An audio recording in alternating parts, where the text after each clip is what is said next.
Give these idiots the smackdown that they deserve. Untrained, ignorant people who don't have a clue. Ultra-crepidarian, ultra-crepidarian, ultra-crepidarian, ultra-crepidarian. Untrained, ignorant people who don't have a clue.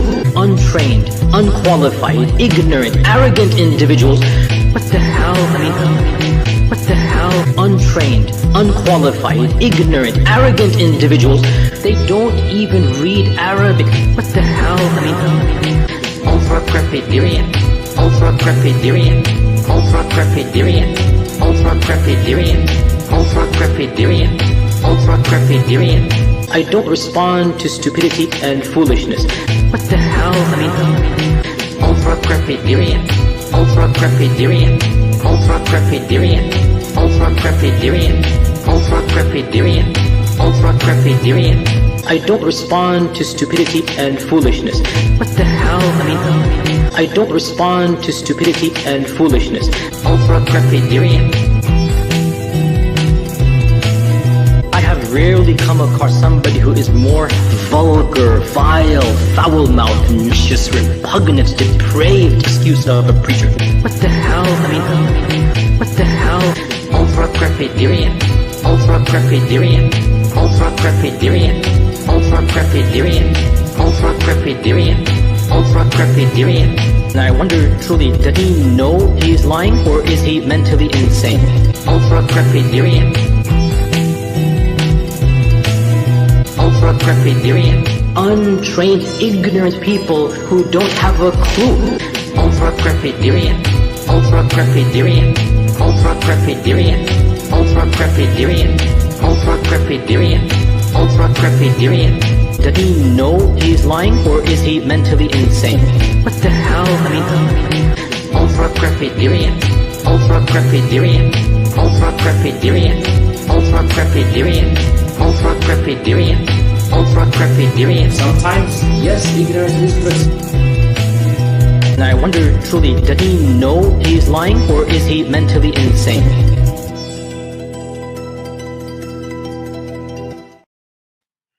Hallelujah. Let Lord Jesus Christ shine forth. Good morning, good afternoon, good evening, wherever you are joining us. Welcome to another live stream with and I have Jai Apologetic with me, and we will be talking about the preservation of the Quran or Qurans. God knows what it is. Actually, Allah knows what it is, but we will figure that out hopefully until end of the live stream. We did actually looked at a video maybe over a month ago with Shadir Nasir, where they were discussing about the history of the Quran and then how Quran really very much messed up. We did half of that video, and then today, by God's grace, we will hopefully finish the video and then have a little bit more clear idea regarding if the Quran perfectly preserved or has it ever been changed. Peace of Christ be with you, Jai. How are you? Hey, sister, peace of Christ be with you and with all of the viewers. Yes, this is something that we started, like you said, around last month, and it's just exposing the holes in the narrative between the lies that Muslims say about preservation of the Quran. That, famously Yasir Qadi said on the infamous deleted interview with Muhammad Hijab. The standard narrative has holes. So we're just kind of exposing those holes, and we're using scholars to do that, such as Shadir Nasir. I find it's strange that while we are still talking about the holes in the narrative, which kind of in one side of Islamic world is like playing denial game. Other side of the Islamic world is just like, oh, it's all the same. It's like whole and holy. They are like the way you write them. Holy and holy, the way you pronounce them, apparently it's, I guess, all the same. Oh yeah, by the way, speaking about that, I saw a clip the other day. I don't know how old it is, but it was one of those Dawah guys, Abu Musab, where he said, never say Holy Quran, don't say Holy Prophet, this is only for Allah to be holy, So although we're talking about a different type of holes today, a different type of holy, But just a side note for the Muslims who like to call the Quran Holy Quran. Yeah, it's frowned upon by We your. can edit out a video. Like I've got a Muslim scholars who says Holy Quran Yeah. versus another Muslim turns up and then says, do not say holy. It's very much Yeah. messed up with the holes or without holes. Yeah. Yeah. Um, Abu Musab. Yeah, that's the guy. So yeah, it's just a short clip. It's under 3 minutes long, and he says, "Do not say Holy Quran. Don't say it." yeah, and then I'll put with a couple of scholars who says like in their talks, in their teachings, Holy Quran should be fine. Yeah, Um, yeah, we could do that. Would you be kind enough? Yeah, would you be kind enough, brother, to remind us? You kind of mentioned that the video was like not alive anymore by Muslims. You verbalized it as the famous interview. Would you be kind enough and then just take us back to 3 years ago and then remind us what happened 3 years ago? Yeah, yeah, sure. So a lot led up to that. One of the things that led up to that was the exposure or expose of the. I think at the time you showed 26 Arabic Qurans with Jay Smith at Speaker's Corner, and that caused a huge problem for the Muslims there. And ever since then, they haven't been able to recover from this topic. So other people's views started to come out about the, 7 ahruf and then the 10 qira'at or 10 different readings or these different versions of the Quran in Arabic. One of those people's views who came out was Shadi Nasser, but it wasn't public until one of the Dawa people, made it You public. mean Yasir Qadi? Yeah, what did I say? I think you said should. Oh, That's okay. Okay, yeah. Well, Shabir Ali, if I said him, he definitely he's got some things to say about this as well, but he's more on the Yasir Qadi side than the other side. But yeah, so Yasir Qadi, his views were kind of exposed. They were made public by Farid. He's got many different nicknames. Some people call him Farid Leaks. Some people call him Farida. Whatever you want to call him. He leaked some email from Yasir Qadi, where Yasir Qadi expressed his views concerning the topic.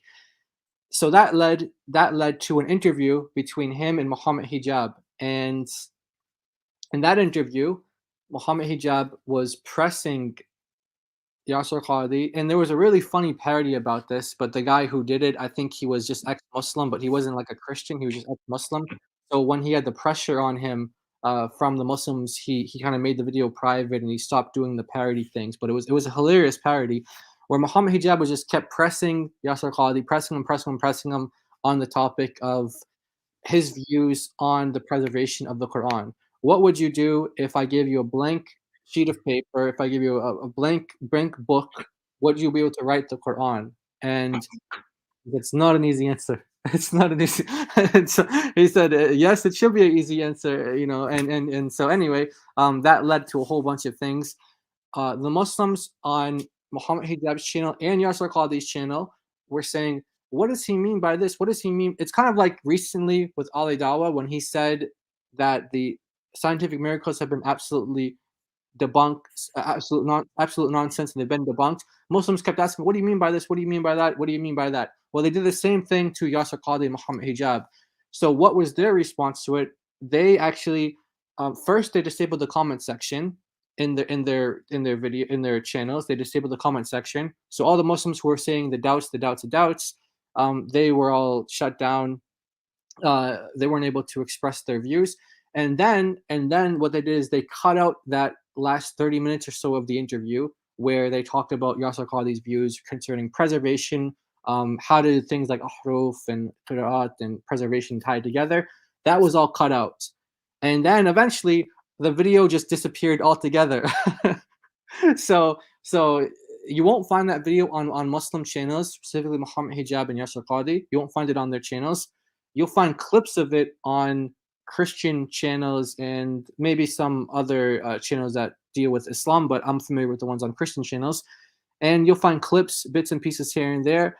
They were trying to copyright strike it for a while. Yasser Qadhi actually he doxed somebody, one of our brothers, Islam Critiqued. He doxed him, and he didn't actually. I shouldn't say he doxed him. He attempted to dox him.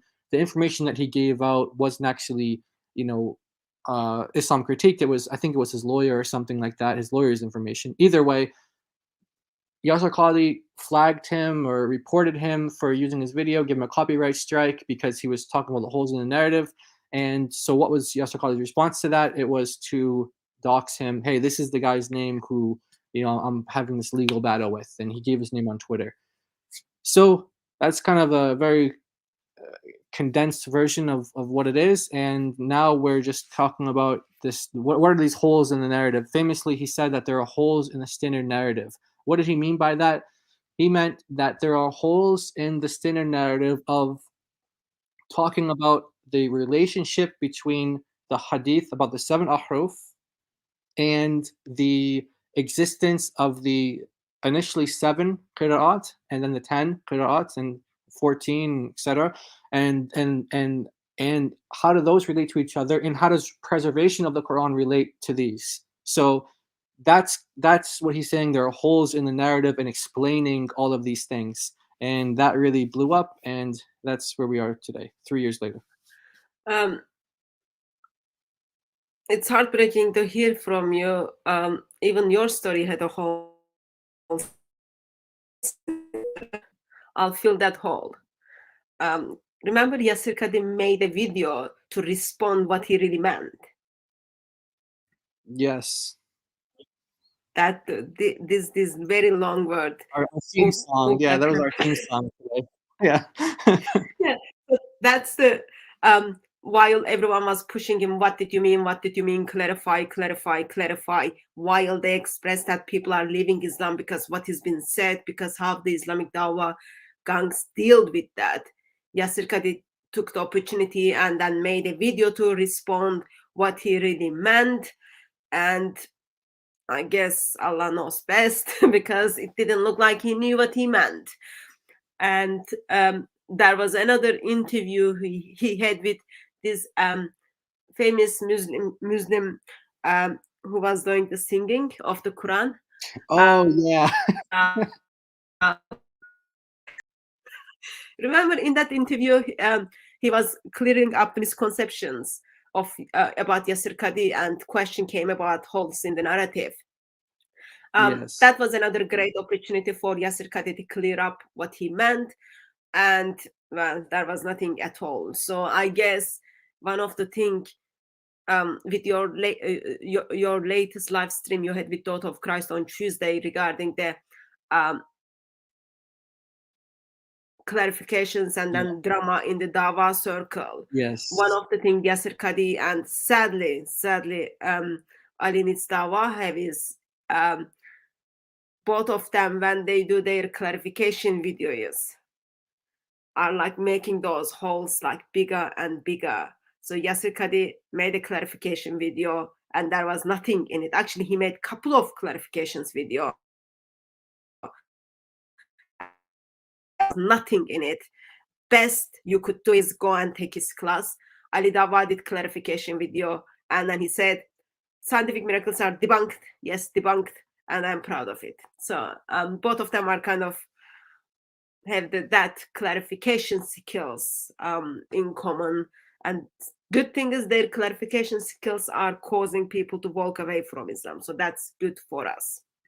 Yeah, and we've really learned, like, they've become so predictable to us. In fact, I'll give you an example today. Just today, I saw David Wood tweeted something out about a Muslim scholar who was saying that Muhammad Hijab and Ali Dawah are, they're creating drama and they're creating problems for the people, and et cetera, et cetera. Anyway, so then shortly after that, he changed the setting on the video where he limited the users or something who can view the video. Maybe only his followers can view it or something like that.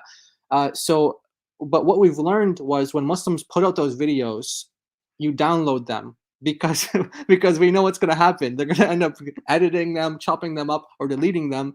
And if they're the only ones, Ali Dawa in the interview that Daughter of Christ and I went over, he actually said, "Hey, look, if there's something that makes me look bad, and I have the control, I have the camera, and the other person doesn't have the camera, well, it's not going to go up because I'm the one who has the cameras. I am the one who has the footage." So that's what they do. If they're the only ones who have the footage or the material, then it's going to be in their hands with what happens to it. So when David Wood starts exposing, hey, look, even Muslim scholars are saying that these guys are a problem and they're narcissists and etc.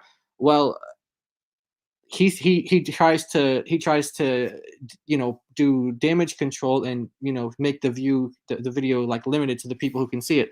So what do we learn? We learn how to deal with Muslims when they expose themselves.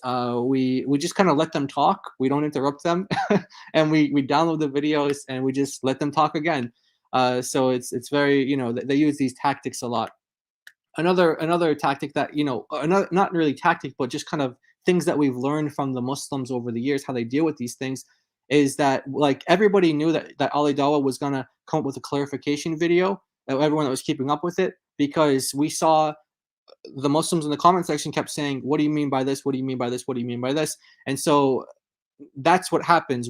They're very predictable. The Muslims are very predictable and their behaviors. So Yasser Qadi coming out with a clarification video, multiple clarification videos. We expected all of this, and we also had to download those in case those randomly disappeared off their channels as well. Just the hole in your story, brother. It's like tonight you've got lots of holes. Are you talking about the gentleman Faris al-Hamadi, who Yes. he's the Okay. gentleman who is what is the Islamic word for it? Who is discipling Andrew Tate? Yes, that's the guy. that guy. He's discipling. Yeah. What is the Islamic He term was for the one who was disciple? defending him for like the naked picture that he had. Yeah. He was the one that was defending him. Yeah. So that's like his Andrew Tate is his student apparently now. There is another kind of in-house fights is going on within Islamic Dawa circle, and no one is qualified to be Dawa gangs these days. And you know what's interesting? Before he kind of did this whole YouTube thing, and he was I don't know if he's actually a sheikh or what he is. I don't know, but whatever he's doing now. Prior to this, he used to like own like gym or something in Dubai. He did gyms and used to train people.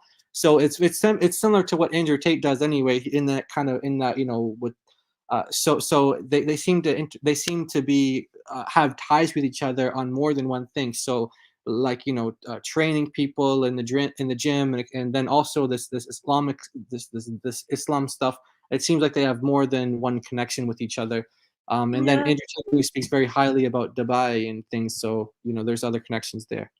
It seems quite fashionable these days that Muslim men need to have six packs. So everyone is kind of ending up in places where they can get their six packs. Okay. So holes in the narrative. Yes, hold the narrative. Those Dawa gangs are just good thing is Lord is using them for his glory. So what we are going to do is we are going to pick up the video which we did approximately a month ago regarding kind of how, according the Islamic tradition, how according the Muslim scholars, Quran has been changed, corrupted, and end up in many different ways. So what we will do is we go through the video, pause it, and then comment on it, bring up resources for you. And if you want to engage with us in the chat, please put @ in front of DCCI Ministries. That will get our attention. And then we take it from there. Hopefully by end of the live stream, you will be all more confident. Yes, there are not only holes in the narrative, but those giant holes are causing giant problems for the world. Brother, are you ready? Yes, I am ready. Let's get started. Yeah, so we are using video from Shadi Nasir in the intention of critiquing, commenting, and of course continuing to have the discussions.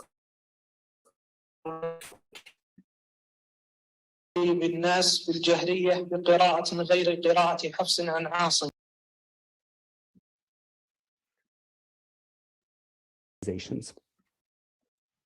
Okay, since we are picking up where we left, just give attention. It seems place approximate we left is going to be with the translation under it, so subtitles. Give attention to that, please. Can I play from here? أحسن الله إليكم وبارك في علمكم. هذا سائل يقول: إمام مسجدنا وهو طالب علم أحيانا يصلي بالناس بالجهرية بقراءة غير قراءة حفص عن عاصم، فهل عمله صحيح؟ وما حكم الصلاة خلف هذا الإمام؟ الصلاة صحيحة، لكن هو لا يجوز له ذلك.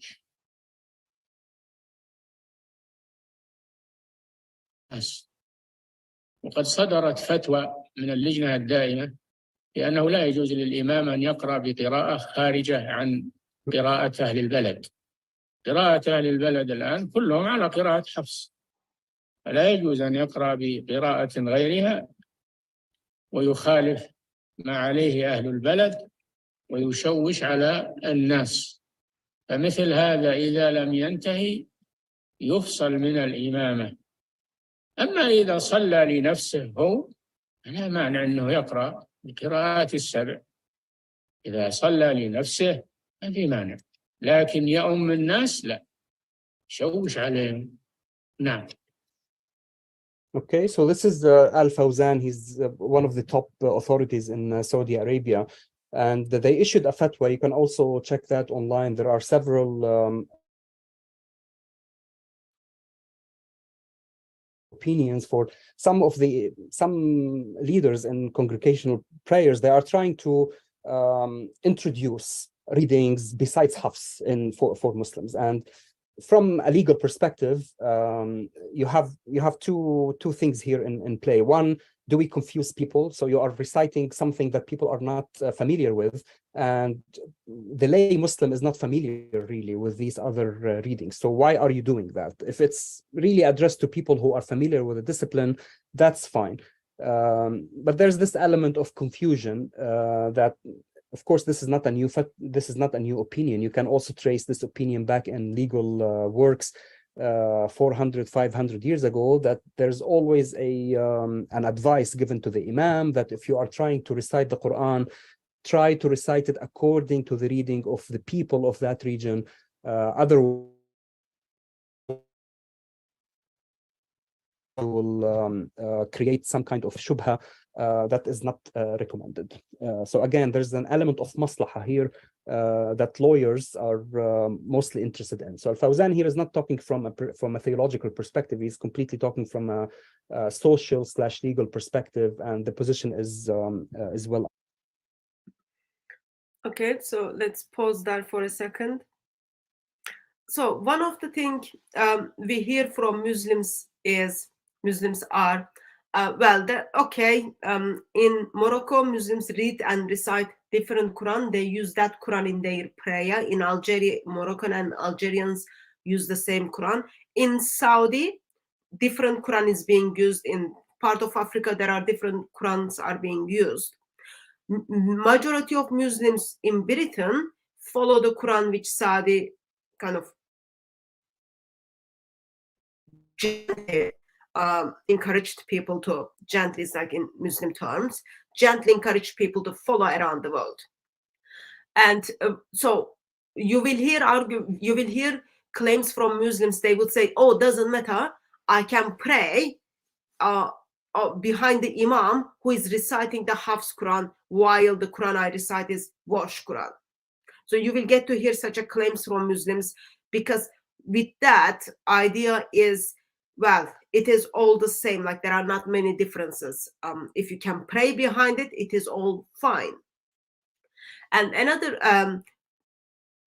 there is another live stream I think we did while back, where we talked about fatwa in Saudi Arabia, where you cannot use Warsh Quran.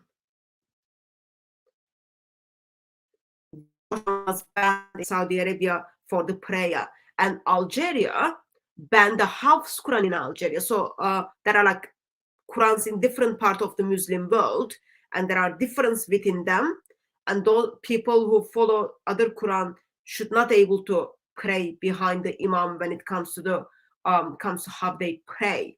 So in here, Sheikh is being questioned regarding how does that work.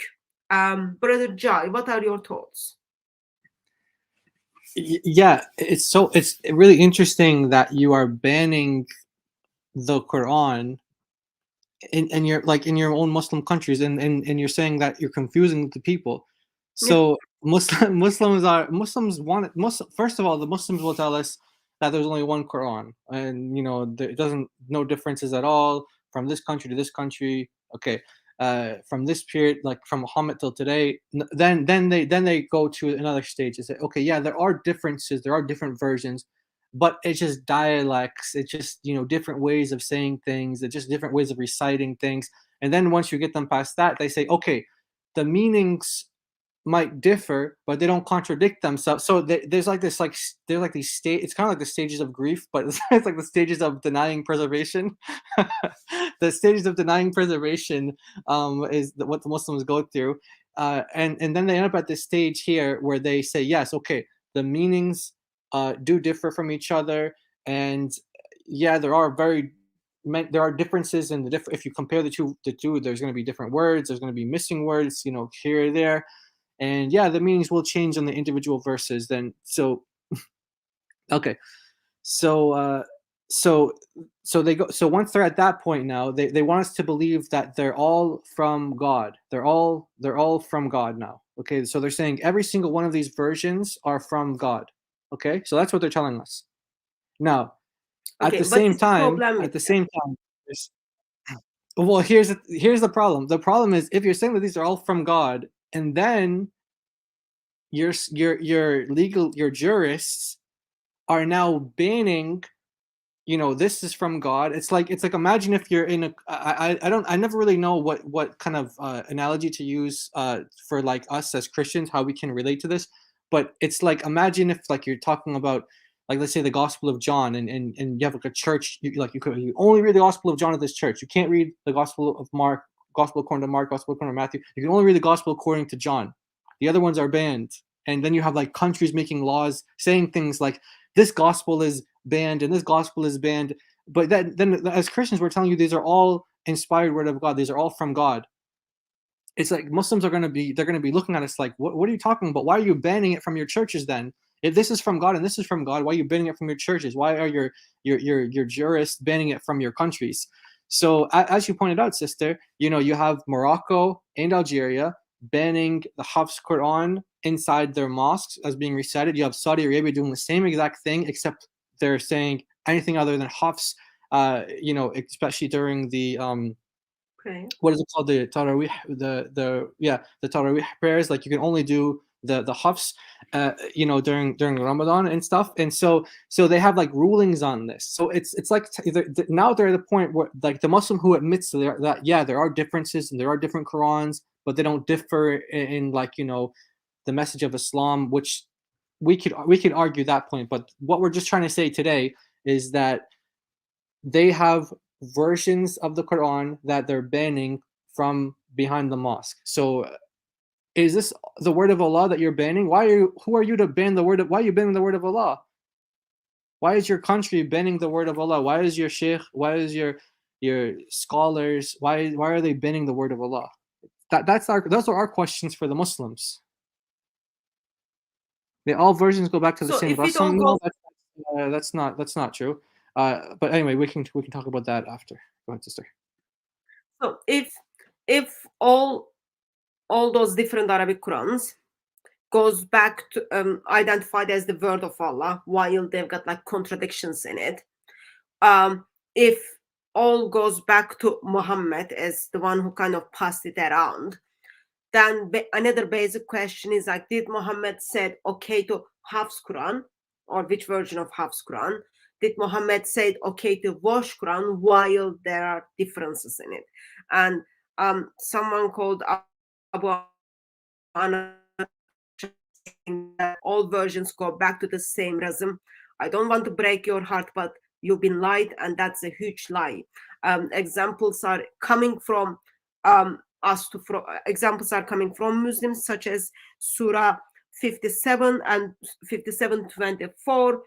There are some extra rhythms in that. It doesn't have in other Qurans, as well as Surah 3 verse 133 is one of them.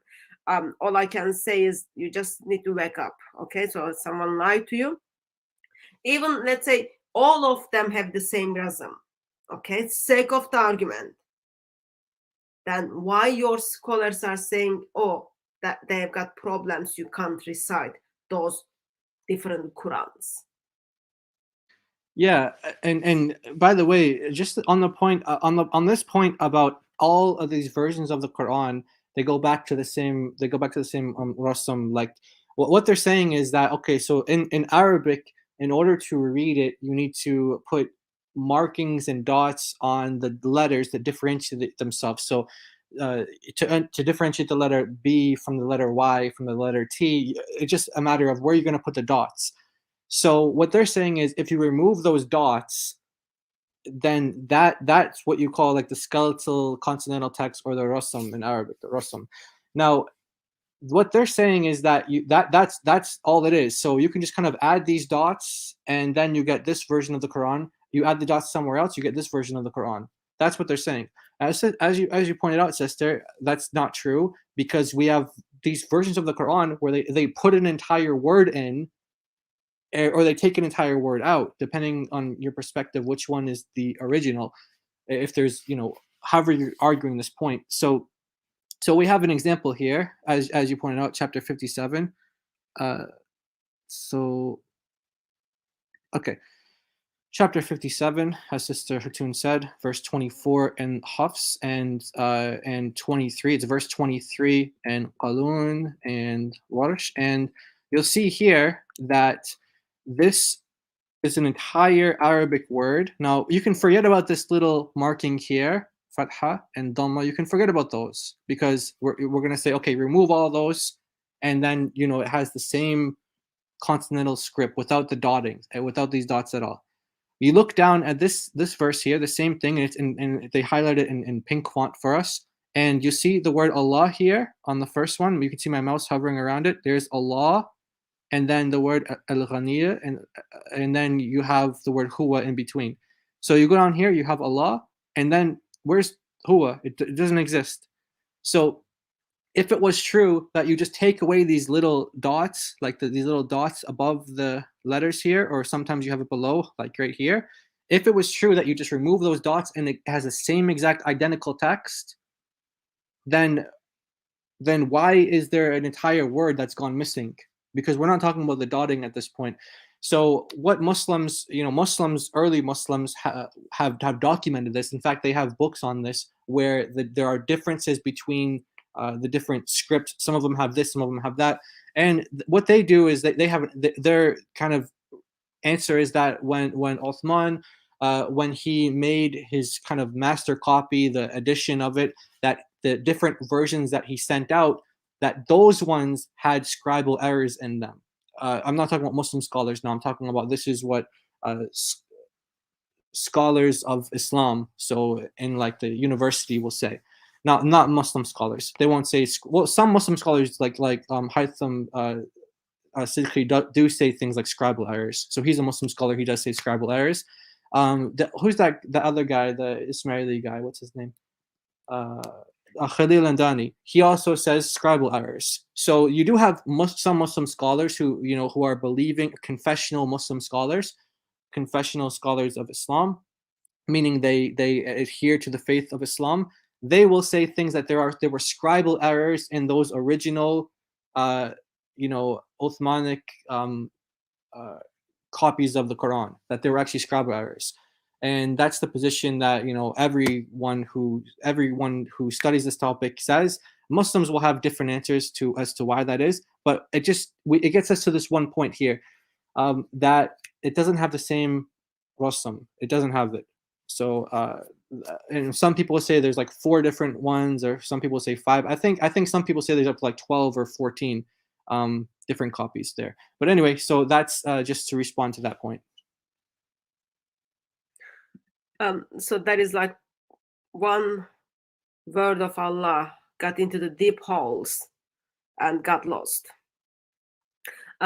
It's not, and so here's the evolution here, sister. In the go ahead, yeah. Yeah, it doesn't mean it doesn't matter if it's changed the meaning or not. Did Allah said that word, or did Allah not said that? Which one is on the eternal tablets? That's the question, because I'm assuming you are Mr. Muslim or Mrs. Muslim, whatever.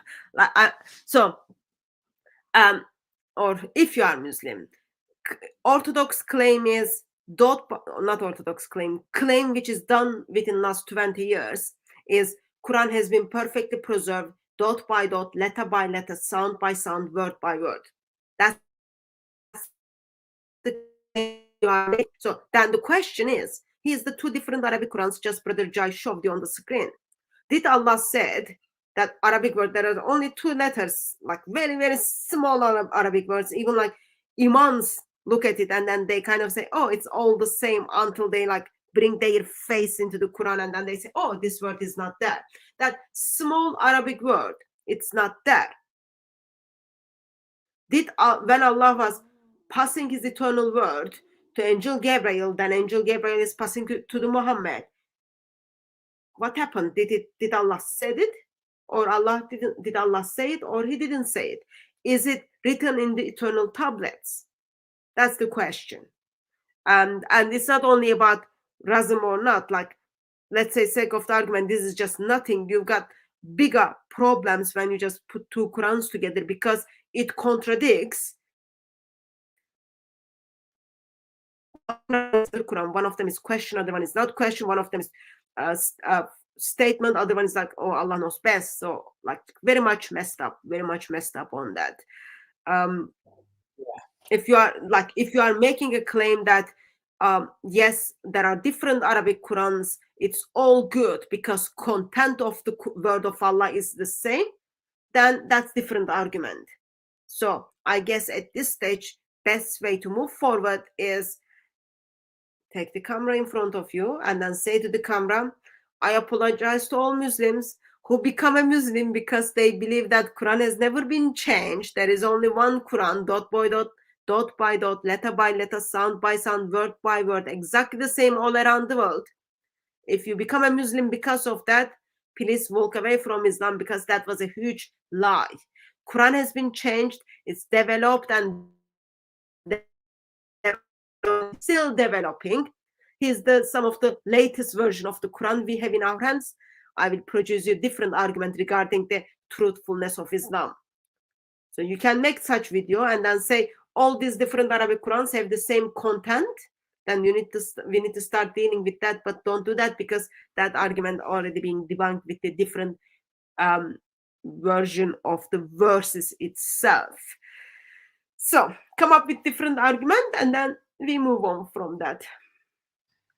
Yeah, so you see how the first statement, I don't know if we can go back, but to show the first statement and then show this one back to back. Like one of them, it was the same gasm and not but meaning doesn't change. And so it goes from saying there's no differences in them at all. If you take away the dots, there's no difference between that text. And then all of a sudden we show there's differences. Okay, but it doesn't change the meaning. It's like exactly what I was talking about earlier. You have these different stages that Muslims will go through. First, they say things like there's no differences at all. Then they say, okay, there's dialectical differences. And then they say, okay, it's not dialects. Okay, it's the meanings do differ, but it doesn't contradict. And then they go on and on and on through and so that's exactly what we just saw a live demonstration of that right here. I had an imam other day. He was expressing that he holds the Orthodox Salafi belief of dot by dot, letter by letter, sound by sound preservation of the Quran, which starts with the history when Uthman compiles it. And then as he started looking at the verses, he was like, oh, it's all same. It was same, and then it become, oh, it's similar, and then it's just like, it's the same. Arabic is very complex, and then he looks at the next, and then next verse, and then just like, I need to ask to my imam, and his imam, he's gonna ask his imam to figure out what is the next stage. So yes, it is all the same rhythm, and then content didn't change yet. Doesn't help at all. Doesn't help at all. Yeah, and so the differences are actually bigger than, you know, we can get into specific examples, but there are the legal differences. There are people who write about, Muslims who write about this. They talk about the variants that cause different legal differences, or they maybe not cause different legal differences, but let's say one jurist who wants to argue a specific point will use a verse if it's you know, one version, and then the other jurist who's debating him will take that same verse in another version and try to argue his point. And they're both trying to make laws about what is Islam, what are the laws of Islam. So remember do you remember the like the middle video prayer? Yeah, so you've got like a middle prayer or not, but do you remember there was a video of it's flied away from my mind.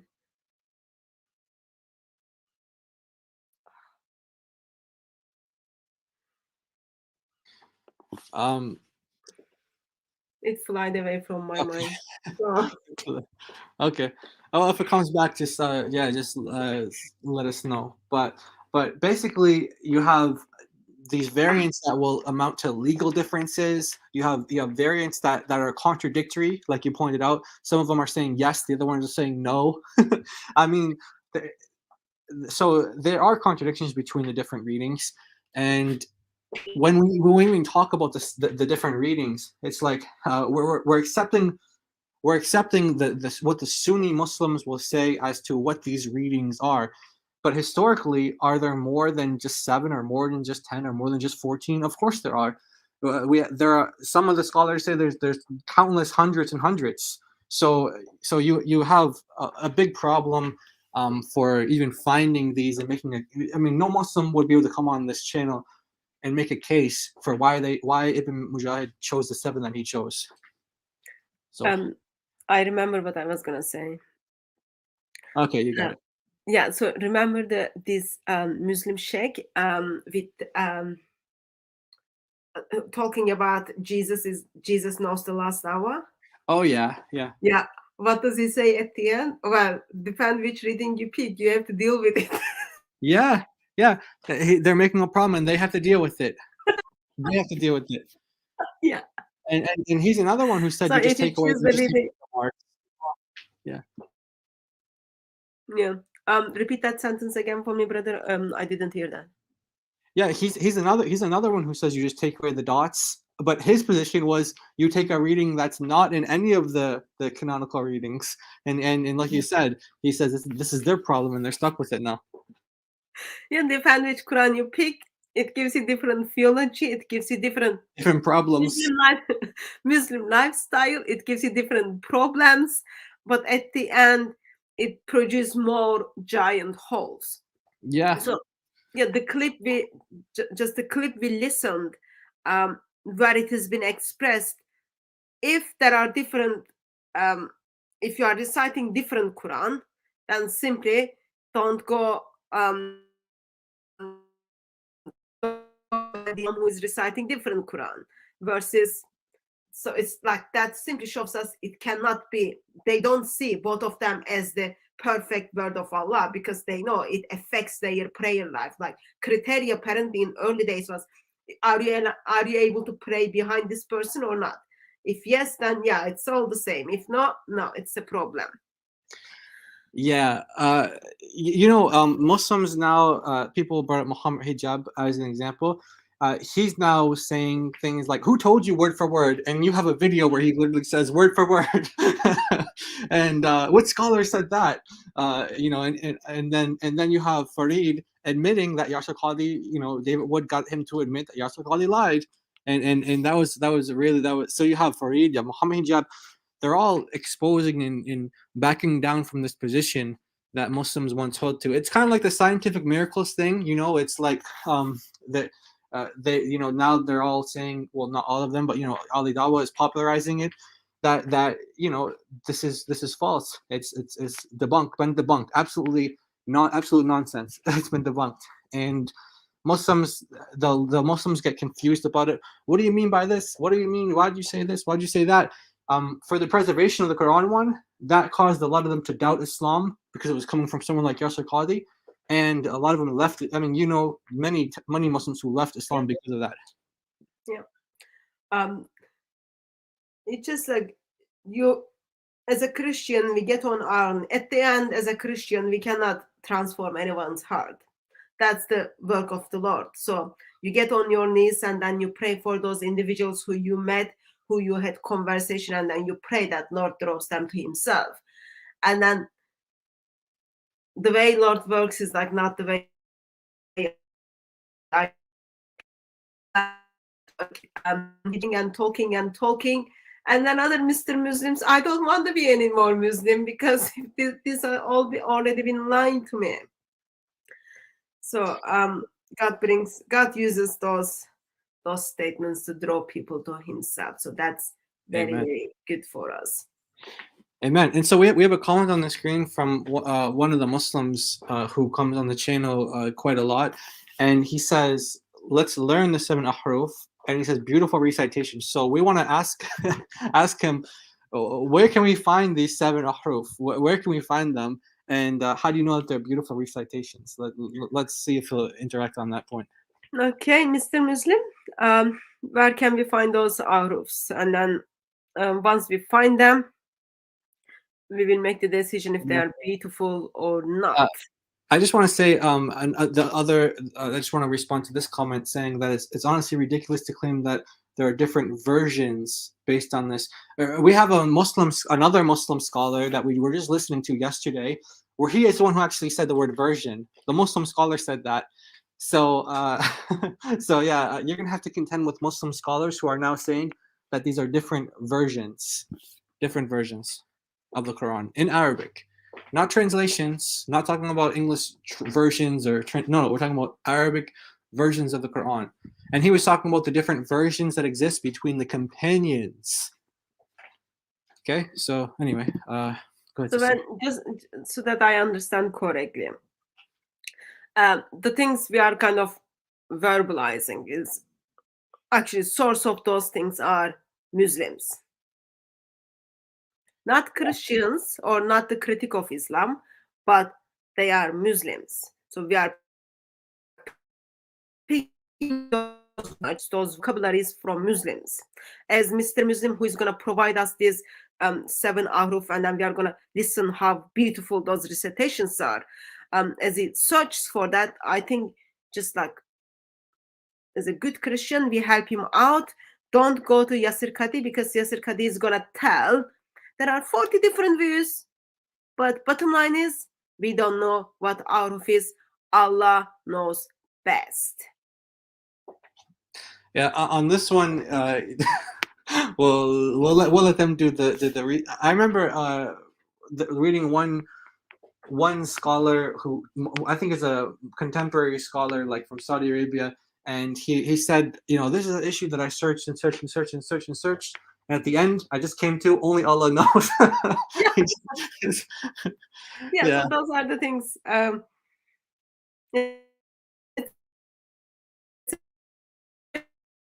To know what is the 7 ahruf is just problem by itself. Okay, so brother, I'm gonna move to the clip. Okay. Let's both of us keep eye on the chat, because since Mr. Muslim wants us to listen to these beautiful recitations when he provides them, we make sure we don't miss it, because we don't want like Muslims to say, I gave them all the answers and they didn't give me attention. Yeah, we have our eyes in the chat and we are looking for the 7 ahruf, where they are. Yes, and after that, of course, put the link and then we listen them. and then we figure out how beautiful they are. Until you figure that out, let's continue with the video. Well, okay. So let's first address oral transmission. When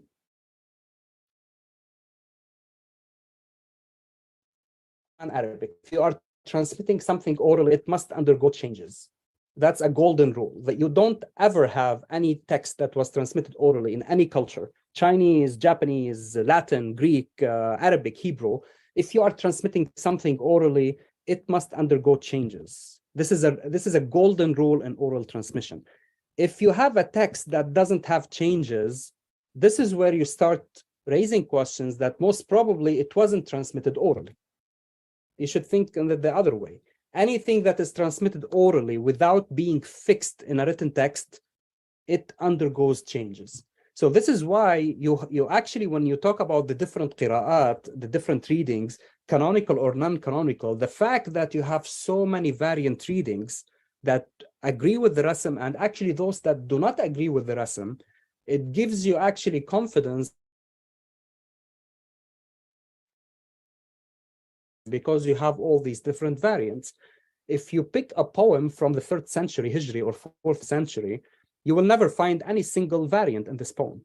But if you pick up a poem from pre-Islamic period or early Islamic period, you will find that there are so many variants in this poem because it was actually transmitted orally, right? So when any text is fixed in writing and voweled, etc., this is where you stop having variant readings. The same with the Quran. Why, after Ibn Mujahid, variant readings started to diminish? Because writing the codices, they were all voweled, they were all exactly dotted. There was no chance for people to disagree in how they were reading, unlike the first 200 years, where there was so much space for disagreement among the Qurra concerning how to vowel the words.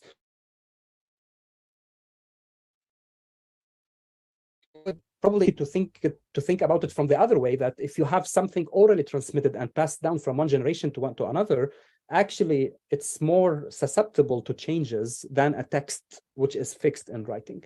It's not the other way. So people, usually have this, I would say maybe a misconception that if something is transmitted orally, it means that it gives you more confidence that it is verbatim. Oral transmission is not about verbatim transmission. It's about content transmission and variation on the text, which happens in any recited text, religious or non-religious. Brother, for centuries,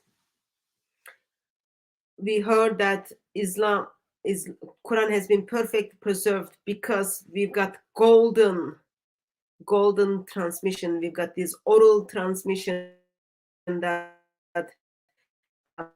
never changed. So Quran, not even to the dot, changed today, and they are very proud of their oral tradition.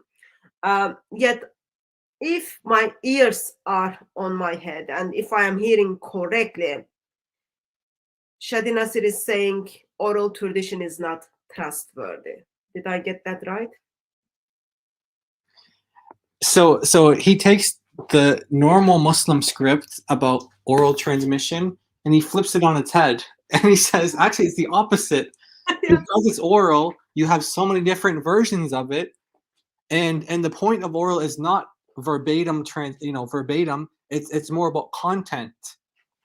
And actually, he pointed out the thing that we were talking about earlier, which is that you have some versions. And he talked about them being based on the rasam or agreeing on the same rasam, and then he said some of them don't agree on the same rasam. So he actually used, without us even coming to this point in the video, he made the same point that we were just talking about earlier that we were proving in chapter 57, verse 24. So yeah, he's saying that because it's, for example, just as an example, when you have like the like tablets or something, like Sumerian tablets. Written in like cuneiform and Akkadian, whatever. There's not like different versions of it. There's only one. It's a tablet. We can even go to them today, and we have the originals. It's one. There's only one. But a text that exists in oral form, before it becomes text. So it exists as oral, then it comes text. He's saying that, yeah, there's going to be variants by the nature of just oral transmission. So he turns the Muslim claim that they boast about the Quran being oral on its head, and says because it's oral, that's how we know there are so many different versions. So let me just verbalize if I understood what you are saying, if I correctly understood what you are saying. You are saying when we look at the, let's say, tablets in British Museum, okay? You've got tablets in British Museum dated 1800 BC. You've got tablets in British Museum dated 720s. They're written form of stories or contracts, whatever whichever you are talking. You are saying you've got only one version of that, and that's like 700 BC or 1400 BC or 1800 BC, depend which one you are talking about. And then you are saying, while it is written down, we've got only one version of them, but when we come to 7th or 8th century AD, the written version kind of is not important anymore. It becomes oral tradition. Verbalizing things becomes more important. Orally passing things becomes more important, or that's what they do. With that, we end up having many different versions of one story. Exactly.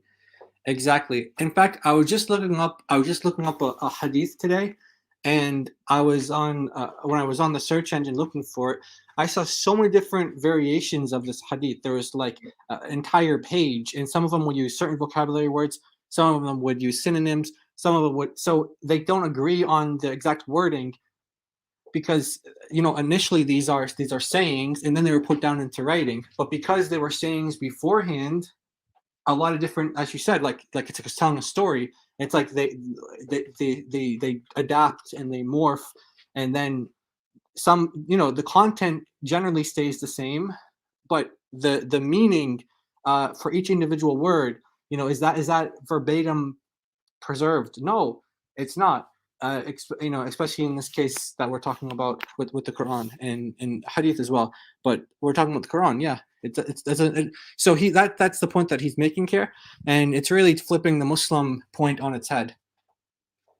Even when you look at the Hadith, I've got like all the not all, I've got lots of kind of contradictions within the Sahih Bukhari Hadith, where you've got like Hadith which says, I think this person used this word, this person said this, or even it says like, I'm not sure if that's what I heard.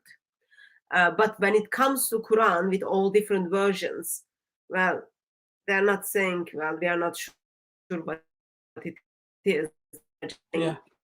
They are just giving us the different version of it. So oral tradition failed, and now we are hearing from experts on their topic is simply telling us, by default, oral tradition will give you different versions. It's good to remember that. So do not trust the oral tradition in this occasion. Shall I continue, brother? I saw something on the screen. Yeah, someone was just asking for where are the beautiful 7 ahruf.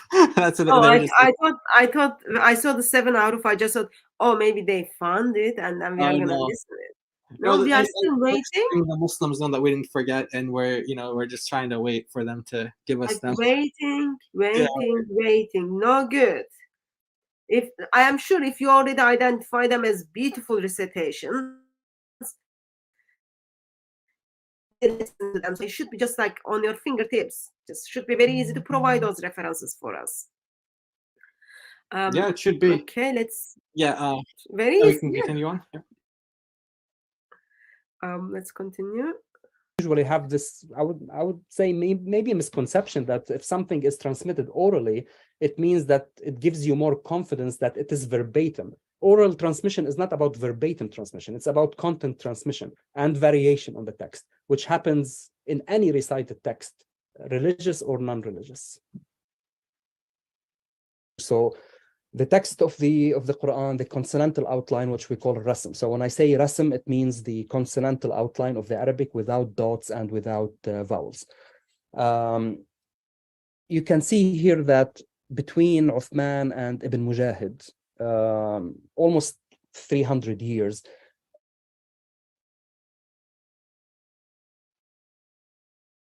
into the sources, you will notice that many Muslim authorities, they were reading the Quran. There were several readings spreading across different regions in the Muslim world. Yes, there were readings more popular than other readings, especially in, for example, in Basra, 2 maybe or 3 eponymous. When I say eponymous reading, it means a reading developed by one system.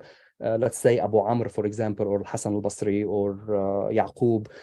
So they are professional Quran reciters that professors of qira'at, let's say, and they developed a whole system, a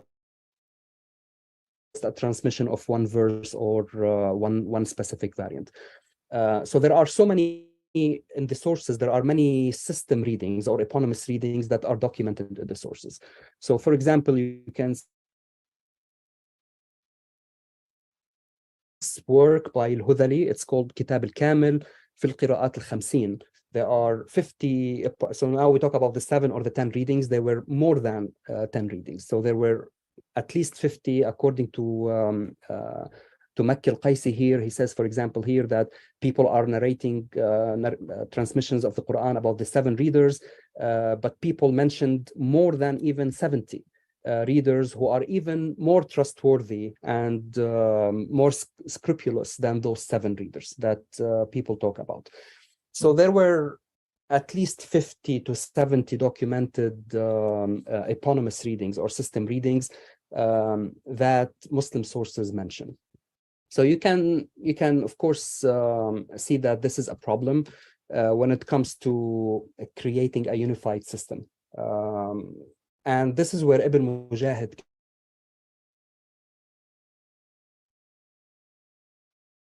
seven readings, which until today, and he collected these 7 readings from a plethora of different system readings that Muslims were using back then. So there are several criteria that I will address later on based on what he chose these readings, but we can assume that, though according to him at least, they were the most popular readings in these 5 cities, 5 major cities of the Muslim world. So Basra, Kufa, Syria, Mecca, and Medina. He chose 7 readers from these 5 big cities, and he didn't really directly say that other readings are shawaz. The term shawaz, non-canonical, it took a little bit of time to, again, to be standardized, but he chose those 7 readings to be the representative readings to from in these 5 cities. Now, what Ibn Mujahid did, of course, was a great service to the system. He tried to unify things, and this is where I studied the book, his book, the Sab'a fil Qira'at, and tried to understand how did he collect these readings. So you can see that it's a very complicated process. It's very similar to how someone is collecting hadith in that sense. So you see Ibn Mujahid here at the bottom, he has different informants, and he goes to each one of them, and then he asks about the reading of Nafi', right? So sometimes he had a full edition. He would recite the whole Quran with some of his teachers. Sometimes it's partial. You can see here that between Nafi' and Ibn Mujahid, you have the name of Warsh and you have the name of Qalun. Those 2 people now, they become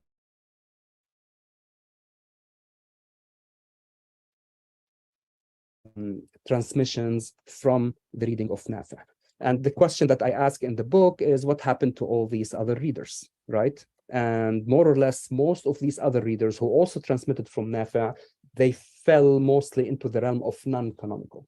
So the shawaz, basically Warsh and Qalun, they survived and they became the mostly used recitations in the Muslim world until today.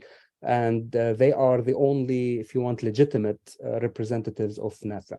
The same is true for other readers. So you see Abu Amr ibn al-Ala, the Basran reader, he has so many students transmitting from him.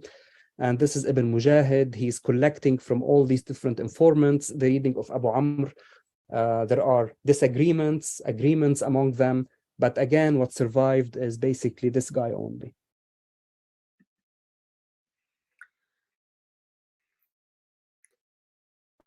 There are approximate, in 935, Muslims are listing 50 different Arabic Qurans. And as the time goes on in the same kind of stage, men who never met with Muhammad, Ibn Mujahid, never met with Muhammad, never had revelation from Angel Gabriel, decides what Muslims are going to read. He picks up out of 50 or 70, and then decides what Muslims are from now on going to recite. As I'm sure you all picked up, like how he made that decision. If you haven't, that's good, because this stage is just all about who knows whom. How is your relationship with the Mujahid? So you get to the list. Brother, what are your thoughts on how these different readings are happen to be in our hands from 935? Yeah, and notice how the 50 or 70 readings that existed in that time, they were said to be more scrupulous, like more accurate than the 7 readings that Ibn Mujahid chose. So people are saying, look, the readings that you chose, there are better ones than that, better readings than those readings. Which tells you what? It tells you that Muslims back then didn't have the same view of these readings that Muslims have today. Today, Muslims will tell you all of these readings are from God, they're all inspired, etc., revealed, or whatever language they want to use. But in that time, when they're actually being canonized, people were critiquing them and saying things like, what are you doing? There's 70 different versions that are better than these ones. Why did you pick these 7? And that's, and a lot of the scholars, they were so confused why Ibn Mujahid only chose 7. And they also blamed him as well. They said, look, because of you only choosing 7, and as you said, sister, he was the only one who could make that choice. Why did he make the choice? Like you said, because he had political power. It wasn't that, it wasn't that like, Allah gave him, he's like a prophet or something, and he has his revelation. And I know what 7 to, no, he had political pull, and he had people who disagree with him. He had people imprisoned, he had people beaten, lashed for not accepting his readings or wanting to use other readings in prayer, like Ibn Mas'ud's reading, Ibn Shenabuth, for example, the famous case with that. He was imprisoned, he was whipped, he was lashed, he was forced to recant and say, okay, fine, I accept only your 7.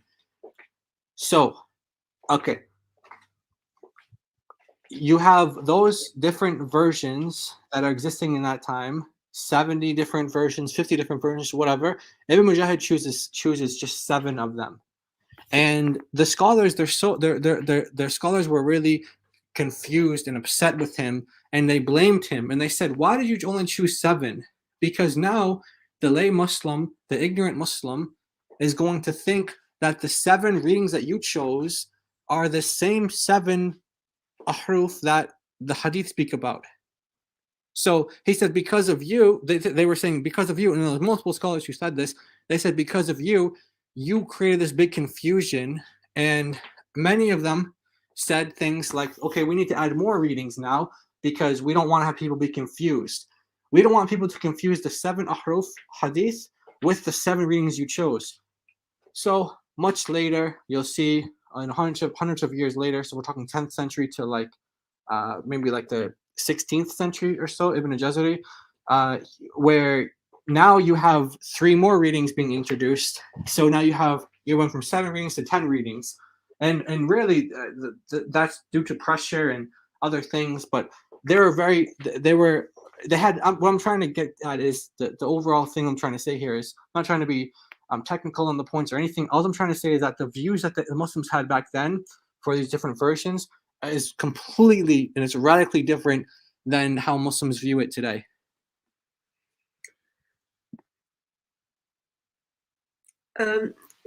Don't we have Muslim scholars such as Tabari, when he talks about these different Arabic Qurans, he prefer someone else's reading. He thinks other reading is better than this one. So those are like terms used. Therefore, it is not surprising for us to hear people claim those like 70 other Qurans are better than this 7 which is chosen by Ibn Mujahid. Yeah, exactly. You have Muslims and by the way, Al-Tabari is he was one of the teachers of Ibn Mujahid. So Ibn Mujahid didn't canonize his versions in that time. Al-Tabari was before these things were enforced. You have people like Al-Tabari who are saying things like, yeah, this is I reject this one because of this reason. Maybe it's bad grammar. He said it's bad grammar, or maybe he said things like this one makes more sense, or this one's more correct, this one's more accurate.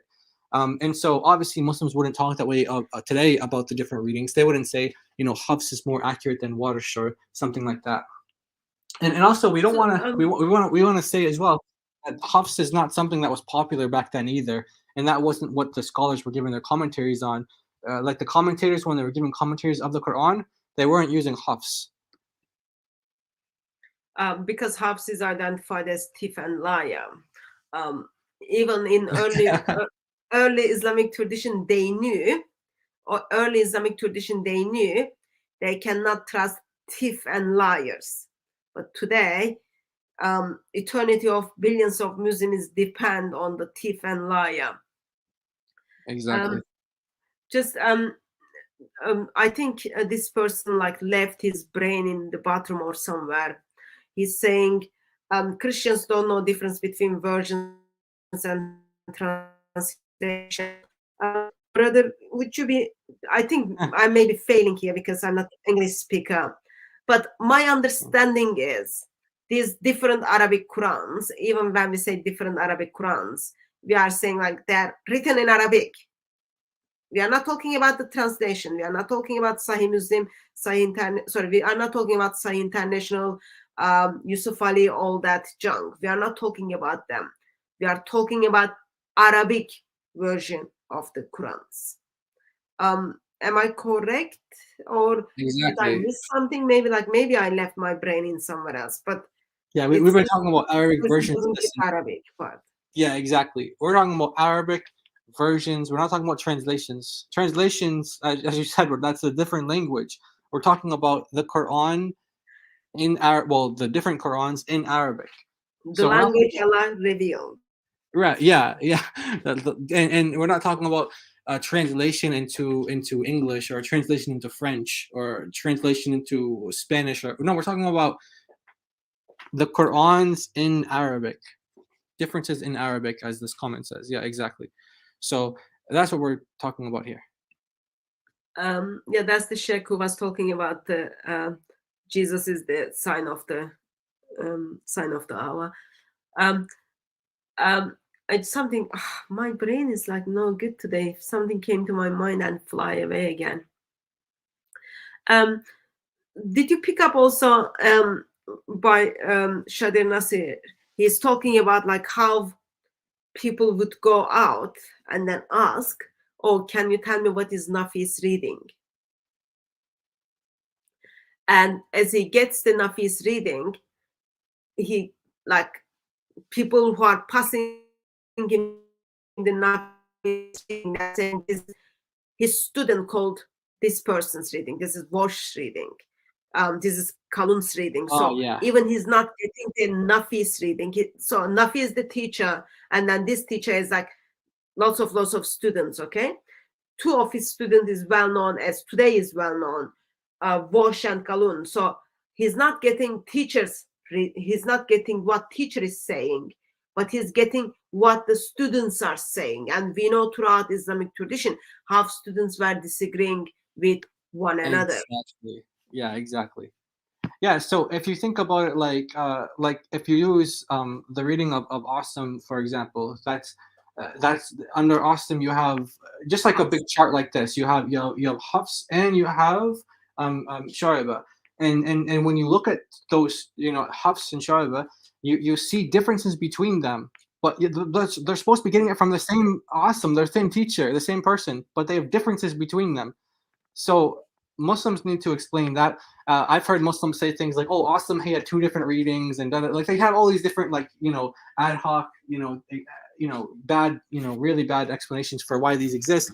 But it's a problem for them because the chains that they have, the chains that they have for the Qur'ans are very, very, very. I mean, we talked about them before. They're very bad, even according to Islamic standards. They're very, they have liars in them. They're not trustworthy.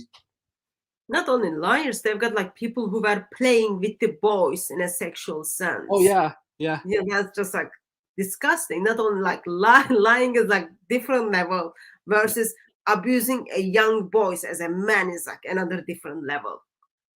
Yeah, and we have a comment here from Abu who I don't remember seeing him before, but he's very interactive today, and we welcome that. We brought your comments on the screen. We want sometimes we have call-ins. You can call in the stream. You can join us. Other streams we do that. We allow that. We have that. We encourage Muslims to come in and to give their differences and try to prove us wrong. Yeah, like yeah, if you're so passionate about the topic, you just drop us email. We can arrange stream, and then we can have the conversation and discussion like through the stream. Yeah. So the idea here is that he's trying to present. We can't see it because of the video fully, but the comment is saying that in 1924, Hafs was viewed as closest to the original, hence became the standard. In your dreams, that happened in your. Maybe you haven't even had that dream yet. Maybe it was someone else's dream. Yeah, I mean that's what's the original? Yeah, what is this original? Like they think like by that stage they were holding the original. So they didn't use any manuscripts at all. Oh yeah, that was the point I was gonna make earlier. When there was a comment on the when there was a comment on the translation. Sorry, brother, my internet is not like acting how it's supposed to. Sometimes I speak over you. Sorry about that. When they translate the Quran, they didn't say, okay, let's go back to the manuscripts and then translate it from the manuscripts.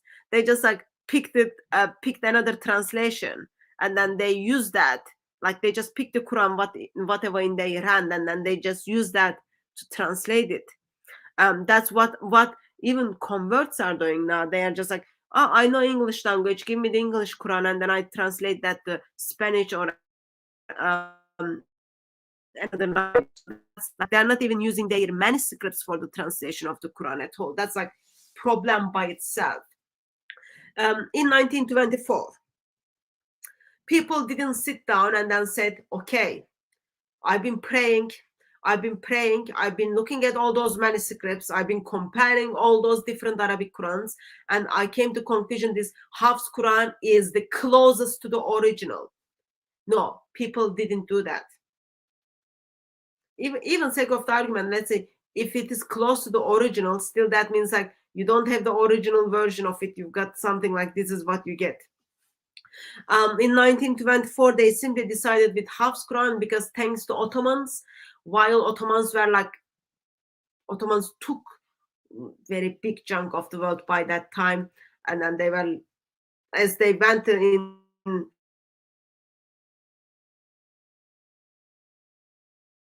as they went to Europe, as they went to Asia, the Quran they were using was the Hafs Quran. Therefore, people in Egypt knew Hafs Quran better. People in Majaristan, in Hungary, they knew Hafs Quran better. So where Islam conquered, the Ottomans conquered, they were much they knew Hafs Quran better than the rest of it. So the reason they decided they are going to use the Hafs Quran was simply students were giving different versions of the verses. So they decided from now on it's going to be Hafs. That was just for the school. And then it ended up in 1930s, they decided, okay, this is what's going to happen for Egypt. And in 1980s, they said, okay, Hafs Quran for all the world when Saudi officialized it. And it is heartbreaking that closest to Quran, the Quran which comes to us as identified by Muslims, which is closest to the original, which means closest to the word of Allah, comes from a liar and a thief. Doesn't look good to me at all.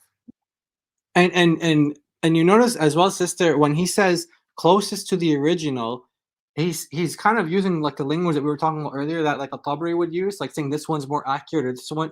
So he's actually comparing this to the other readings, and he's saying this one's closer than the other ones. So I don't know exactly what his position is on this, but if your position is that you have all these different readings and some of them, are closer to whatever the original is than other ones, then are they all actually Allah's word? Are they all actually given by Allah?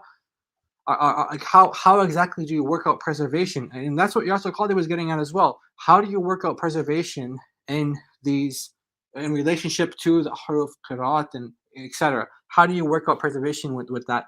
Then there's holes, and then there's holes. There are holes. So I'm curious to hear this person's position. But even the wording, it's closest to original, means that the other readings are not close, or they're further away from the original. And when you say it's closest to the original, you're not saying it is the original. So even Hafs is Hafs is like, it's the best we got, basically is what he's saying, but it's still not the original, but it's closest. It's almost there. And of course, everything else that you said as well, exactly. Yeah, think about it. If this gentleman turns up to Algeria and then says, well, I'm going to read the Hafs Quran. I'm going to read the Hafs Quran in the mosque because this is close to the original. What do you think will happen to him? I think in Algeria, Muslims in the mosque will say, okay, let's eat falafel and baklava. No, they are going to not allowing him to get away with this.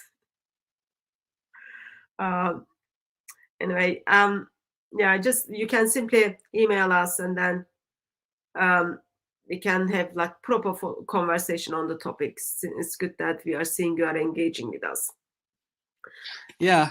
So again, we welcome the interaction, and we maybe we'll have a stream where it's opened up and you can come join us someday, or as Sister Tune said, you can just email and we can set up a stream specifically with you coming on here. We do the whole stream with you on it. Yeah. So yeah, go ahead, sister. We are up for those things. We love we are making mistakes.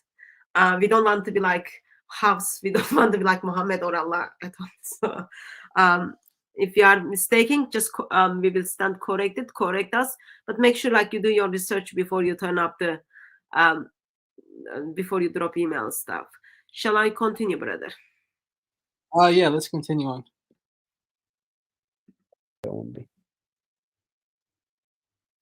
As I understand your book, and also Ayatollah Khoui says none of them are tawatur. Even the Shia circles, look, I'm honest, maybe Hafs Asim wasn't necessarily Shi'i, but recently they say because he was in Kufa, maybe some connection, as you showed in one of the slides, they say that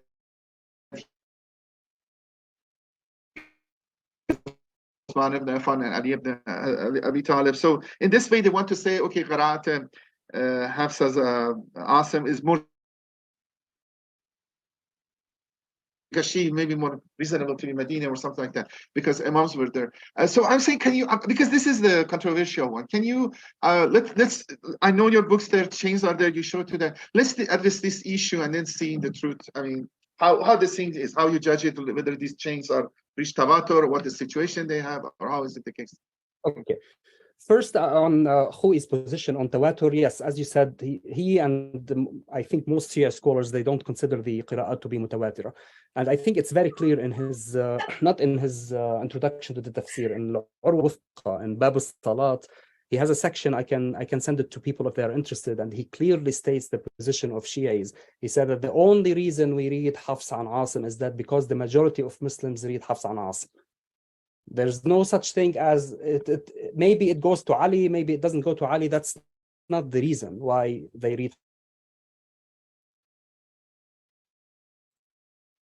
for hundreds of years before the Ottoman period. And he stated clearly, we don't prefer one reading over the other. And now, and he very clearly, he said, now we read in Hafs according to the majority of Muslims, but there's no preference which reading we choose. So that's one. Second, concerning Tawatur, it's not only Shi'i scholars as al-Khou'i concerning the Tawatur. The discussion of Tawatur is old, even within Sunni scholarship.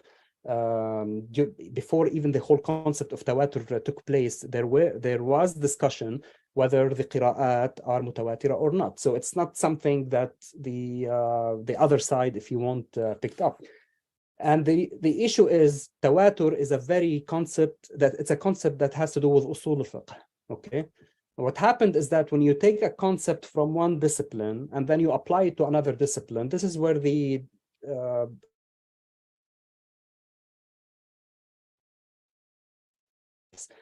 Tawatur has nothing to do with chains of transmission. Like if you want chains of transmission and Tawatur, they are oil and water. Okay, meaning what? When Tawatur means that there is a concept or there's something that everyone is familiar with and everyone knows, okay? It reaches a stage where even you and I, we are from different backgrounds and we live in different places, that we agree on this certain topic or certain piece of information, and it can't be false because you and I, we have no reason to fabricate or create error, okay, in delivering this piece of information. And the typical example is, we say, oh, China is a country that exists, or New York exists in America, or the sun rises from the east. This is Tawatur, okay? It doesn't matter if you are Iranian, that China exists. So that's information. So what happened is that originally Tawatur was a concept that is used in epistemology.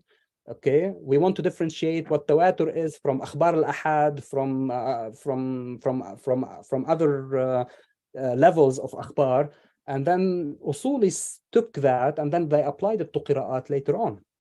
And what happened is that you can't have chains of transmission and Tawatur at the same time. And that's what Shi'i scholars, including al-Khou'i, picked up later on, is that what does it mean that something is mutawatir, but you have chains of transmission? So this is why Shi'is dropped chains of transmission whatsoever. And they said, well, Quran is mutawatir, we don't need chains of transmission, in a sense. So if you have something that is transmitted through 30 people or 40 people or even 50 people, that doesn't mean it's mutawatir. And the reason why is that local enclosed space, they are familiar with the reading of Abu Amr or Asim.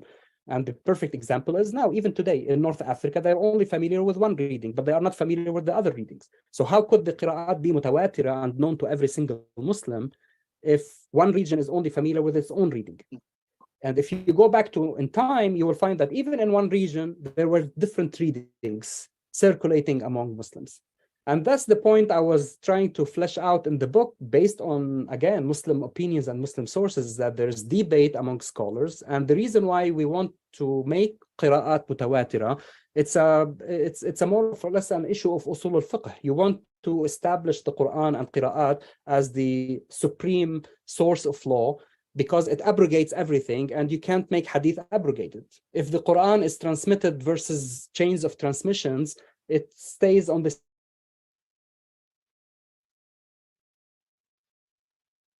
a matter of usul al-fiqh rather than really a matter whether the Quran was really transmitted by tawatur or not.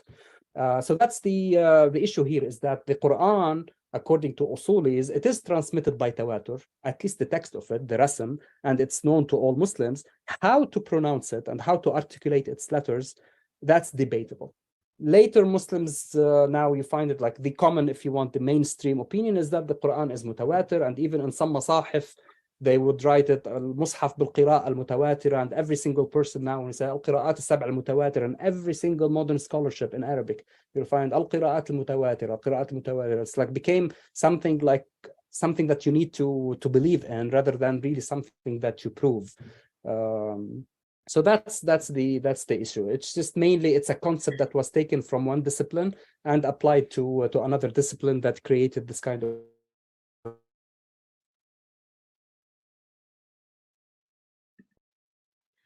Okay, so Quran is not mutawatir. Yeah.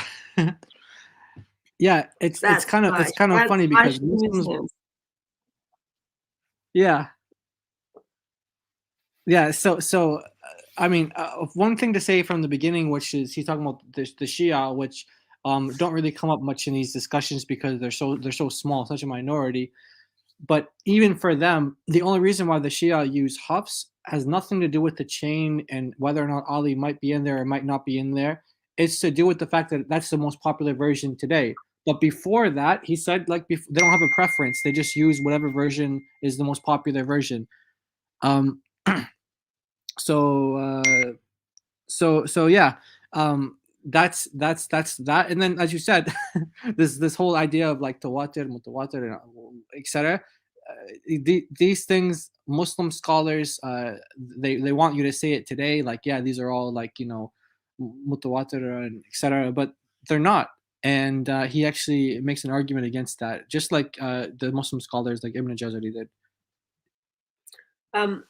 Do you remember the teaching of Yasin Dutan? He back in 2017 or something, he was talking about now Muslims are scholars are coming up and then expressing that Quran is not tawatur. Do you remember that teaching? I remember that. I remember also they mentioned this in the interview that Mimi Muhammad Hijab did as well. Not the one you're referring to, but I did want to say this point that they actually brought up this sheikh called Akram Nadwi, who actually it gets brought up quite a lot. Who was like comparative. Yeah. And he doesn't he says that the readings are not mutawatira. He says that. So we can simply gently just tell Muslims to stop lying. Even when you take the Qurans like as it's been expressed in front of the Qurans, it says like, oh, this is all reliable and goes back to Muhammad stuff. That's like huge lie, and we shouldn't allow Muslims to get away with those lies.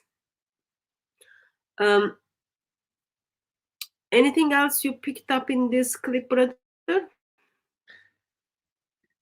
I just thought that point was important to add on there because that's something that Muslims will often bring up a lot. They talk about their, for now we're at the point, is this even like, does it even have like tawatur or not? And then no, it doesn't.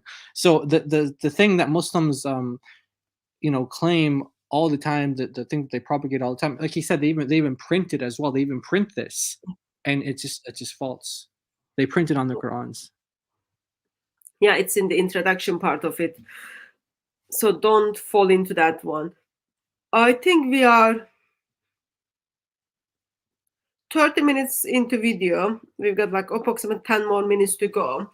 We can pause here and then see if anyone have any questions in the chat. Yeah. Or not only that, but it's been like, I don't know how long it's been, but it's been while for Mr. Muslim one playlist or something. We are waiting for Mr. Muslim to provide the recitation of 7 ahruf for us. Yes. Where is it? So this might be a good opportunity for him to simply I'll take the video down. This might be good opportunity for him to just provide this beautiful seven ahrufs for us. And then also, if there is any other comments or questions on the topic which we discussed, bring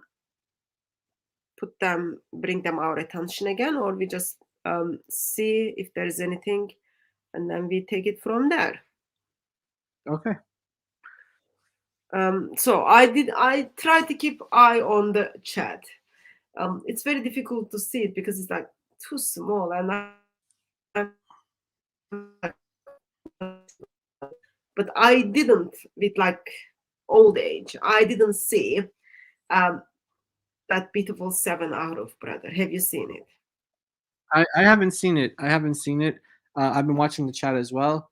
I saw that he left to go pray. He came back from his prayer, and now he's engaging in another conversation, but he forgot to show us the 7 ahruf and where they are.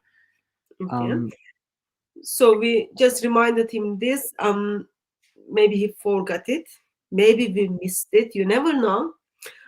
Would you be kind enough, and then just, if we missed it, post it again for us. We want to see those beautiful 7 ahruf. I'm just like, I feel I'm gonna meet with the new God of Islam, because while like sheikhs are saying we don't know what is ahruf is, this gentleman is gonna provide those ahrufs, and they are gonna be beautiful. They were different, that people wanted to harm one another, but in 21st century they are going to be beautiful. Therefore, he's going to be new prophet or new God of Islam. So I'm waiting for it. I'm so excited. This is my excited face. Okay, so we have another Muslim. So we're kind of interacting with two. Well, we're interacting with any Muslim who wants to say anything, but these are the two that we've been interacting with, at least. Well, this one is saying that the 7 ahruf are not clearly defined. It's anybody's guess. So he's saying that, but the other Muslim was saying that the 7 ahruf are actually beautiful, and maybe he has access to them since he called them beautiful. So we want to know where they are, and let us know how you know they're beautiful.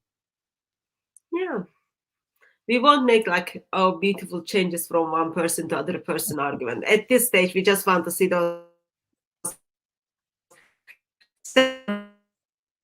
of them. There was another comment here. Let me put this.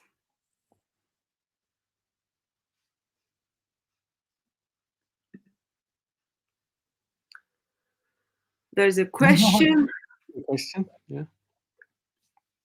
What do you think, brother?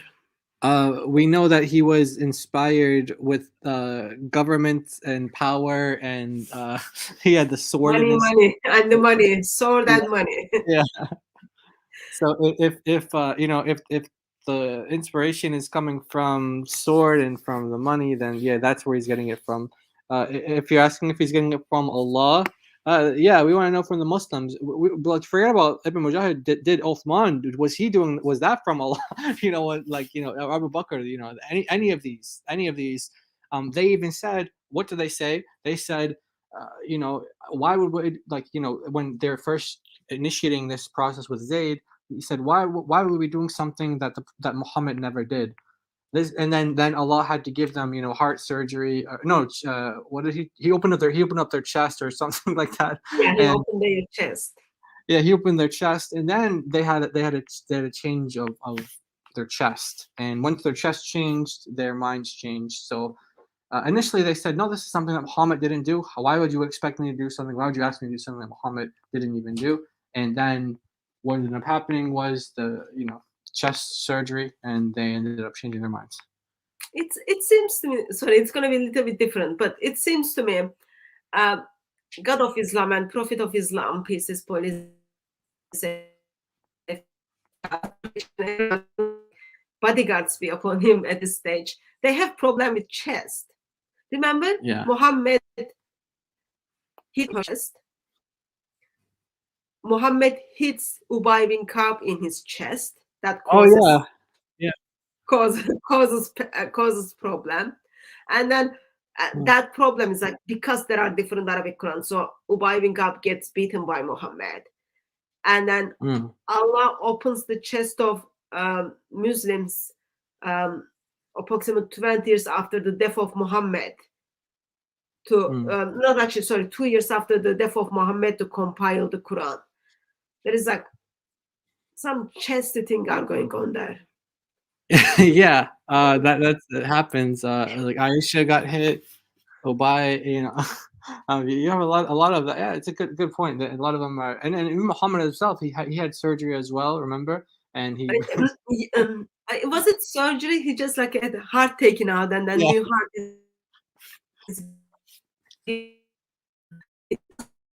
His heart didn't help him at all because like he needed to ask forgiveness for his future sins, and that new heart it just like caused lots of pain. Yeah, someone's Mel said here that Ali Dawah will soon tell us that the 7 Aruf have been debunked. Yeah. Keep eye on it, and then when you see it, just let us know. Yeah. We love to see how Dawa gangs are debunking Islam. That's like good to see. Yeah. So you made a point, brother. If you be double kind enough and then unpack that for me again.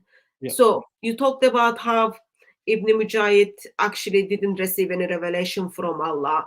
It was the political power, money and sword in that time, made him to choose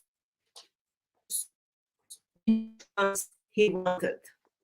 And then you bring that up to the first part of Uthman, that he didn't receive any revelation from Allah or from Angel Gabriel or even authority from Muhammad, yet he decided he's going to get rid of the different versions of the Quran and then produce one version of the Quran. What do you think that says about today's Quran? Well, early, I think it was last stream that we did on this. We showed Shadi Nasser saying, I think it was in 2 different ways. He answered this by saying that Muslims do not have what Muhammad recited. They don't have that. They don't have it the way he recited. And in fact, there are a lot of scholars who say the same thing. And so here you have just again and again, people are telling us that Muslims, the way that you guys have the Quran today, the way you're reciting the Quran today, the version that you use is not the one that Muhammad recited, not the way that he did it. Now, we know this in a number of ways. So even if you say, for example, like, you know, the concept of abrogation, there's abrogation, right? There's different types of abrogation. And one of those types is removing the text, kind of like like it talks about breast suckling. Yeah, exactly. The adult breast suckling is a good example of this. So there was a time when Muhammad was reciting the Quran when he recited that, right? That, or like the verse of stoning, for example. And you know, there's when Surah Al-Ahzab used to be longer than Al-Baqarah, and then there's 2 other, you know, there's other chapters that are just missing. And so Muhammad at one time recited verses, then those verses were abrogated, and so Muslims no longer recited them. So just by that alone, you don't have what Muhammad recited, because the things that were abrogated you don't have, so you're not reciting the same Quran that Muhammad recited. The other point is that even in there are linguists who study the different dialects of Arabic, and I know we have a question about the dialects of Arabic, and that we're going to get to as well. And they say that none of these Qurans, none of these readings would match up to the dialect of Muhammad that he would have used. So there's a lot of people that comment on this, and the conclusion is no, they don't have what Muhammad had. Now the scholars who comment on this, they're not saying that, you know, he had something like completely different, like it's like a world of difference. They're just saying what you have is not what he had, and what he recited is not, you know, he wouldn't have recited the same way. So what goes along with the recitation, what goes along with the readings is recitation. So there's a particular melody, and there's different like, imagine if it's like music, like holding notes or something. So if you're a Muslim and you know your tajweed, or you're former Muslim and you know tajweed, you know that there's a style, there's a way to recite the Quran that comes with every single different reading. Every different version of the Quran has their own style of reciting as well. So we're not talking about the wording right now. We're just talking about even how they recite the words. So Muhammad, the idea that Muhammad recited it in all these different ways, or he recited, or they have exactly how Muhammad recited it, it's just that's not what the scholars say. Yeah, so just look, forgetting the tradition, forgetting the different Arabic Qurans, just looking at tradition tells us the verses which were supposed to be there, they revealed by Allah, it was practiced. Muhammad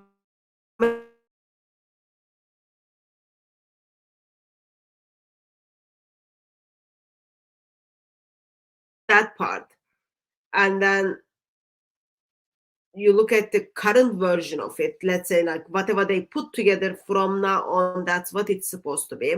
When we look at from time of Uthman to today, we get to see there are consonantal differences within the Qurans as well as within the manuscripts.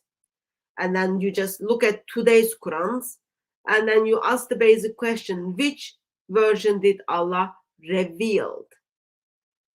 Which version? Like what is in those tablets? And I remember that Muhammad Hijab's authority, the young guy who was sitting between Muhammad Hijab and Ali Dawa, simply answered that question, and answer was, we don't know. Allah knows the unseen. So please, like, don't make the claims that we've got the Muhammad's Quran. You don't have it. And deep down, you should know that, like, those are very basic Islam 101.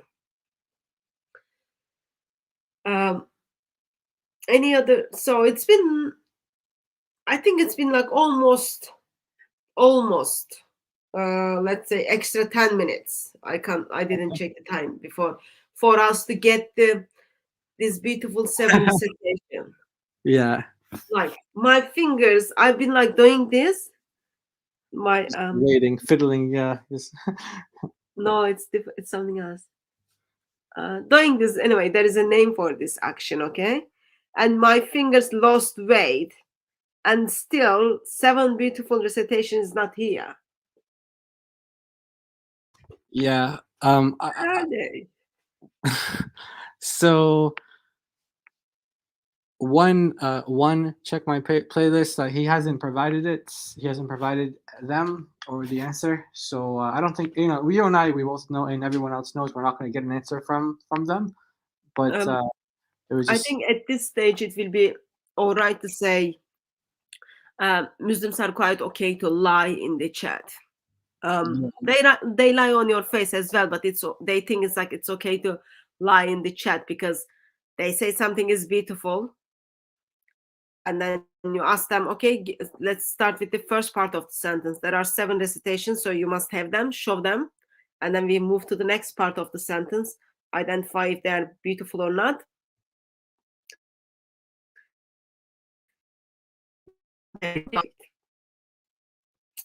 Mr. Laya, no good at all. No good at all. Okay, brother, I think we'll stop here. Okay. Overall, what is the highlight of your what is your take on from tonight's stream on from the teachings of Shadi Nasir?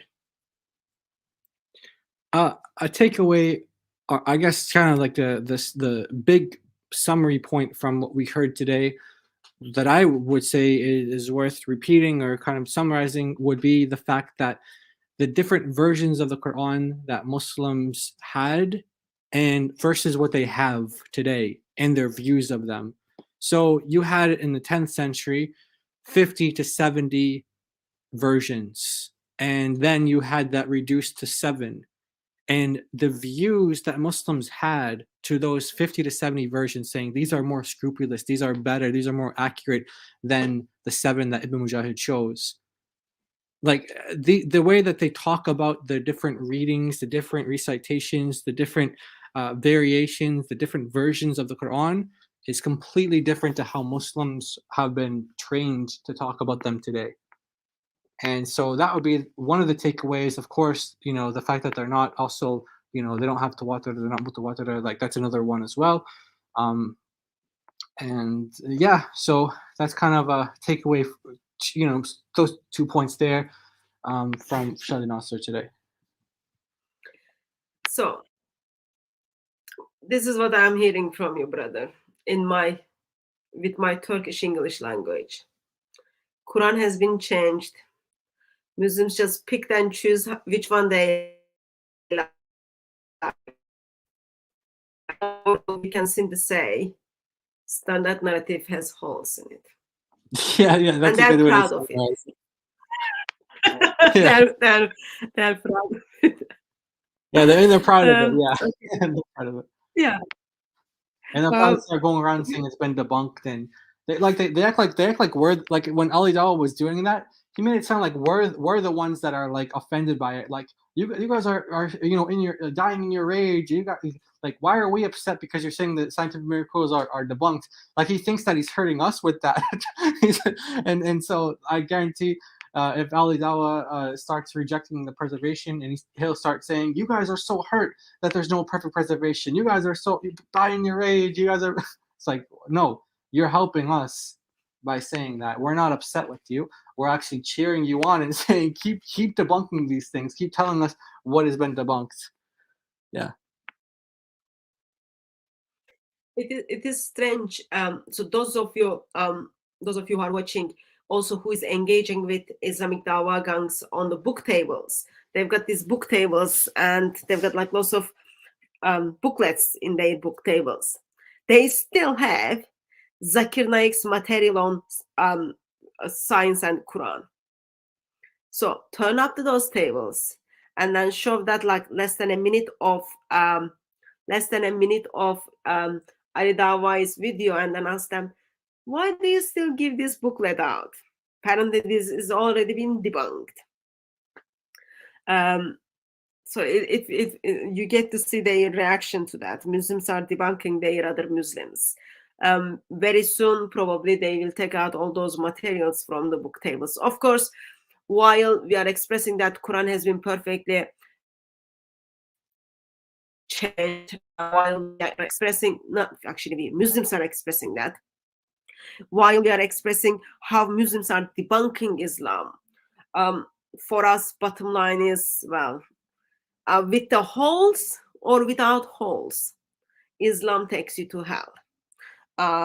With holes or without holes, Quran is not going to intercede for Muslims. With holes or without holes, liars are not going to help you to get to Islamic paradise. Probably with or without holes, those virgins are not going to wait for you. So therefore, the point is, while all those holes are being exposed, we can simply say, turn to the one who's got holes in his hand and who's got holes in his feet because of us, because he loved us and he is us. So that's real living word of God. That's Lord Jesus Christ. So turn to him before it is too late, while you are breathing out and breathing in, and you can spend eternity with him. Not only that, he will also intercede for you. Brother Joy, thank you very much for joining me. Do you have last comments? I just want to echo what you said, sister. We not only want to expose the holes, like as you said, even if there were holes or no holes that were admitted to, the fact is that everyone that's listening to this, there's if you're not a Christian and you're listening to this, then you're going to have to give an answer. You're going to have to give an account for your sins before God. You're going to have to pay the price for those sins. And we have good news for you, that the Lord Jesus came and he paid the price for you so that you don't have to suffer. You don't have to go to hell. He took the wrath for you. And in order to be saved, the only way to be saved, the only way to have salvation is through the Lord Jesus Christ. So we implore you all, everyone who's listening to this who's not a Christian, who doesn't know the Lord Jesus. So this is for Muslim and atheist and rabbinic Jew, Hindu, whatever else you are, Buddhist, anything.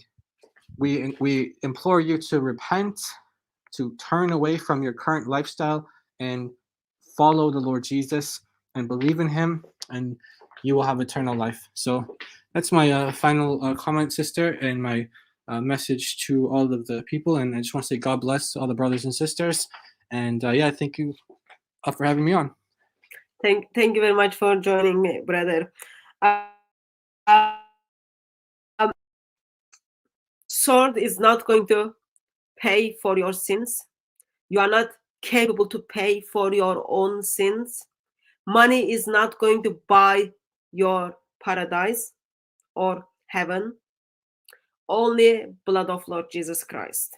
So, by God's grace, we will see you tomorrow evening on another live stream with Robert Spencer. Until we see you, may Christ crucified silently with his love. God bless you all.